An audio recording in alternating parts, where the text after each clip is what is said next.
మీ అందరి దీవులతో మీ అందరి కష్ట ఫలితంగా 2 సంవత్సరాల క్రితం రావణాసురుడిని పాలతోలి రాముడు రాజ్యాన్ని తెలంగాణ రాష్ట్రంలో తెచ్చుకున్నాం. పేదోడు ప్రభుత్వం కావాలని అతిరథి మహారథులుగా ఊహించుకున్న వారందరినీ చిత్తుగా ఓడించి మంచి మెజార్టీతో కాంగ్రెస్ పార్టీ శాసనసభ్యుల్ని ఆనాడు మీరు గెలిపించారు.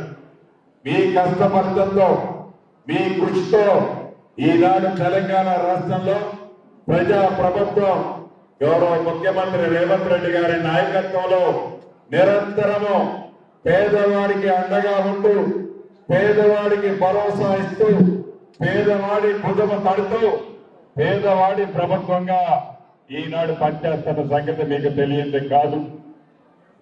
చాలా మంది ఎన్నికల ముందు వస్తారు, అనేక వాగ్దానాలు చేస్తారు, ఎన్నికల తర్వాత ఏ కార్యక్రమాన్ని వదిలేరు. ఇక్కడున్న మీ ఆడబిడ్డలు మీరు ఒక్కసారి ఆలోచించండి.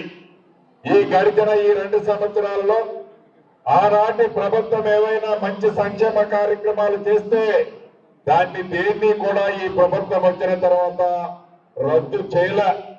మంచిదుంటే మంచిదని చెప్పి ఆ సంక్షేమ కార్యక్రమాలన్నీ పేదవాళ్ళకు అందిస్తూనే ఆనాటి ప్రభుత్వం ఏదైతే కమిషన్లు రాని కార్యక్రమాలన్నీ చేయకుండా వదిలేస్తే కమిషన్లకి ఆలోచించకుండా కేవలం పేదవాడికి మంచి చేయాలని ఈ ప్రభుత్వం 200 యూనిట్లు ప్రతి ఆడబిడ్డ ఇంటికి ఉచితంగా కరెంటు ఇస్తున్నమాట నిజం.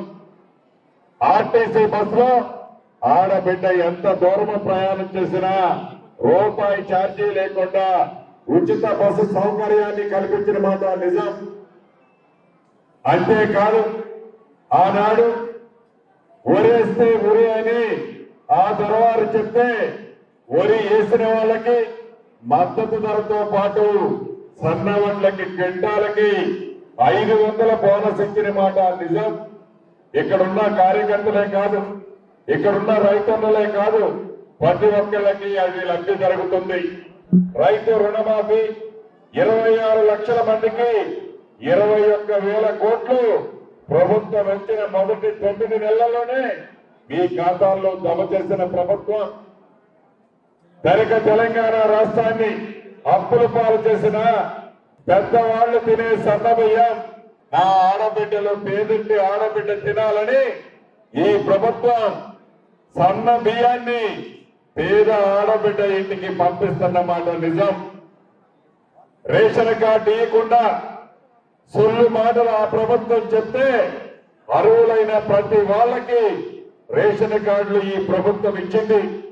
రేషన్ కార్డు ఇవ్వడమే కాదు, పాత రేషన్ కార్డులో పేరు మిస్ అయితే కొత్త పేర్లు పాత రేషన్ కార్డులో జమ చేశాం. అంతెందుకు ఇందాక రెడ్డి గారు చెప్పినట్లు ఇళ్ల విషయానికి వద్దాం.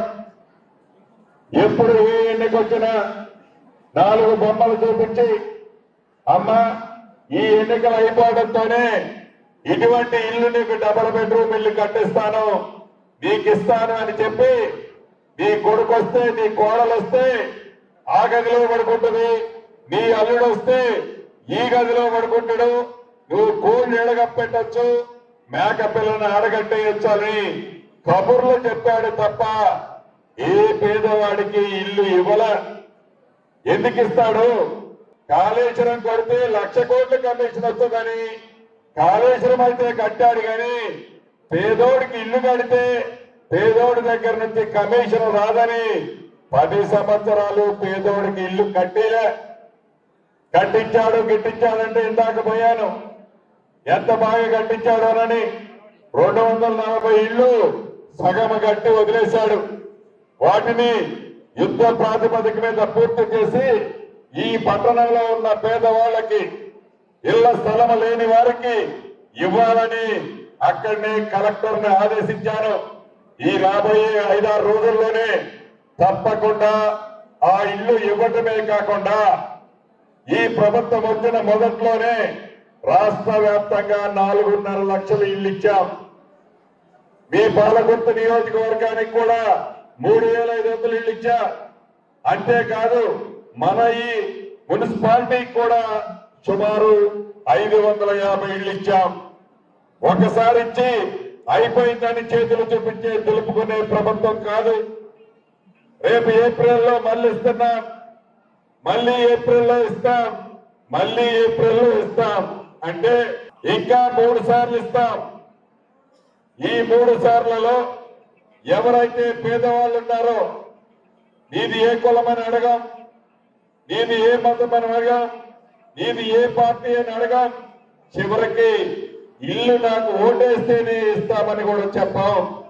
ఆ తల్లి గుండెల్లో ఆ తల్లి ఆత్మ గౌరవానికి చిహ్నంగా ఉంటే ఇల్లు ఇస్తున్నాం కాబట్టి తప్పకుండా ఆ తల్లి చల్లన చూపు ఈ ఇందిరమ్మ ప్రభుత్వం మీద ఉంటది. అది మా నమ్మకం, అది మా పద్ధతి. ఇల్లిచ్చి డబ్బుల కోసం తిప్పుకోట్ల ప్రతి సోమవారం నాడు ₹1 కమిషన్ ఖర్చు కాకుండా మీ అకౌంట్ కి డైరెక్ట్ గా జమ చేస్తున్నాం.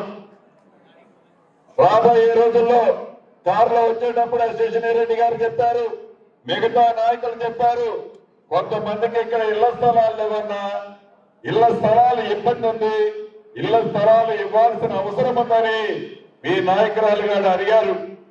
తప్పకుండా ఇల్లు ఇచ్చే మంత్రిని నేనే, ఇళ్ల స్థలాలు ఇచ్చే మంత్రిని కూడా నేనే. కాబట్టి మన దగ్గర ఈ తొర్రూరులో అర్హులైన ప్రతి వాళ్ళకి ఇళ్ల స్థలాలు కూడా ఇస్తానని ఈ వేదిక ద్వారా నా నిరుపేద ఆడబిడ్డలకి తెలియజేస్తున్నాను. అంతేకాదు ఆ ఇళ్ల స్థలంతో పాటు 2వ విడత 3వ విడత ఇళ్ళిచ్చే కార్యక్రమాన్ని కూడా చేపడతాం. ఇలా అనేక కార్యక్రమాలు చేసే చిత్తశుద్ధితో ఉన్న ఈ ప్రభుత్వం కళ్ళబల్లి మాటలు ఇందాక నరేంద్రన్న చెప్పినట్లు పనికిరాని మాటలు, కళ్ళబల్లి మాటలు, మాయ మాటలు, విషమ చెప్పే మాటలు చెప్పే నాయకులు ఆల్రెడీ రోడ్ల మీద మొదలయ్యారు. వాళ్ళకి బుద్ధి చెప్పే టైము మీరే చెప్పాలి. ఏదైతే ఈ తొర్రూరులో ఈ రాబోయే కొద్ది రోజుల్లో వచ్చే మున్సిపల్ ఎన్నికల్లో 16 డివిజన్లు ఉన్నాయి. ఈ 16 డివిజన్లో కాంగ్రెస్ పార్టీ నిలబడే అభ్యర్థులు కానీ, కాంగ్రెస్ పార్టీ బలపరిచే అభ్యర్థులను కానీ మంచి మెజార్టీతో మీరు గెలిపించాలి. మీరు గెలిపిస్తే తప్పకుండా ఇక్కడ వేమన్నుంటాడు, ఇక్కడ మీ ఎమ్మెల్యే అశేషిని రెడ్డి ఉంటుంది, పార్లమెంటు సభ్యురాలు కవితమ్మ ఉంటుంది, మంత్రిగా ఇన్ఛార్జి మంత్రిగా నేనుంటా, ముఖ్యమంత్రిగా రేవంత్ రెడ్డి గారు ఉంటారు. ఇంకా ఈ ప్రభుత్వం 3 సంవత్సరాలు ఉంది. ఈ 3 సంవత్సరాల తర్వాత కూడా ఎన్నికల్లో కాంగ్రెస్ పార్టీ మీ టీవీలతో అధికారం వస్తుంది. ఆనాటి ఇప్పుడున్న ప్రతిపక్ష నాయకులు పగటి కలలు కంటున్నారు. వాళ్ళు అనుకుంటున్నారు పక్కట ఎవరో మాటలు చెప్పి, మాయ మాటలు చెప్పి వీళ్ళు ఏదో పడగొట్టవచ్చు అనుకుంటున్నారు. వాళ్ళకి తెలియని విషయం ఏంటంటే ఈ కాంగ్రెస్ లో రేవంత్ రెడ్డి గారు లాంటివాడు, శ్రీనివాసరెడ్డి గారు లాంటివాడు 7-8 మంది ఉన్నారు. ఒక్కొక్కళ్ళు ఒక్కొక్క జిల్లాలో కూర్చుంటాం. నీ ఆటలు నడవవు. నీకు ముక్కుతాడి ఎడా వేయాలో ఈ కాంగ్రెస్ పార్టీకి తెలుసు. ఇక్కడున్న నాయకుడు కూడా తెలుసు. రేవంత్ రెడ్డి గారు అంటే ఏంటో, వేమి నరేందర్ రెడ్డి గారు అంటే ఏంటో, శ్రీనివాసరెడ్డి అంటే ఏంటో ముక్కుతాడేసి గట్టిగా లాగి కట్టి ఆ కట్టుకొని కట్టేస్తాం. కాబట్టి అహంకారమైన పూరితమైన మాటలు కాదు మాట్లాడాల్సింది. మీరు అధికారంలో ఉన్నప్పుడు ఏదైతే దోచుకొని దాచుకున్నారో తప్పకుండా ప్రజలకి అది కక్కించి సామాన్య ప్రజలకి ఇచ్చే కార్యక్రమం ఈ ప్రభుత్వం చేపట్టింది. ఎవరో కూడా అభద్రతకు లోను కావద్దు. ఏదో రౌడీయిజమో గూండాయిజమో చేస్తే ఆనాటిలాగా ఏదో రాజకీయ లబ్ధి జరుగుతుందని కూడా అనుకోవద్దు. నాకు పూర్తి నమ్మకము విశ్వాసము ఉంది. ఈ మున్సిపల్ ఎన్నికల్లో 16కి 16 వార్డులు కౌన్సిలర్లని కాంగ్రెస్ పార్టీ బలపరిచిన అభ్యర్థుల్ని మీరు గెలిపిస్తారని పూర్తి నమ్మకం ఉంది. ఎందుకుంటే సన్నబియ్యం ఇచ్చింది నువ్వు ఎన్నుకున్న ప్రభుత్వం, రేషన్ కార్డు ఇచ్చింది నువ్వు ఎన్నుకున్న ప్రభుత్వం, ఇందిరమ్మ ఇల్లు ఇచ్చింది నువ్వు ఎన్నుకున్న ప్రభుత్వం, 200 యూనిట్లు ఉచిత కరెంట్ ఇస్తుంది నువ్వు ఎన్నుకున్న ప్రభుత్వం, 1 కోటి మంది మహిళల్ని కోటీశ్వర్లు చేసేది నువ్వు ఎన్నుకున్న ప్రభుత్వం. అంతెందుకు బతుకమ్మ అప్పుడు చీరలు ఇచ్చాడు. ఆ చీరలో ఏనా ఆడబిడ్డ కట్టుకోలా, పిట్టలు రాయడానికి చేలో కట్టారు. ఈనాడు ఇందిరమ్మ ప్రభుత్వం మీ అందరికీ చీరలు పంపిస్తుంది, ఈరోజు ఇస్తున్నారు. ఆ ఇందిరమ్మ చీరలు ఎంత క్వాలిటీ ఉన్నాయో చూడండి. ఒక ఆడబిడ్డకి ఇచ్చే చీర సారా అట్లా ఉండాలి. ఇవాళ సాయంత్రం రేపు పొద్దున్న మీ అందరికీ వస్తాయి. తప్పకుండా ఇందిరమ్మ ప్రభుత్వం అంటే నీతి నిజాయితీతో క్వాలిటీతో ఉండే ప్రభుత్వం.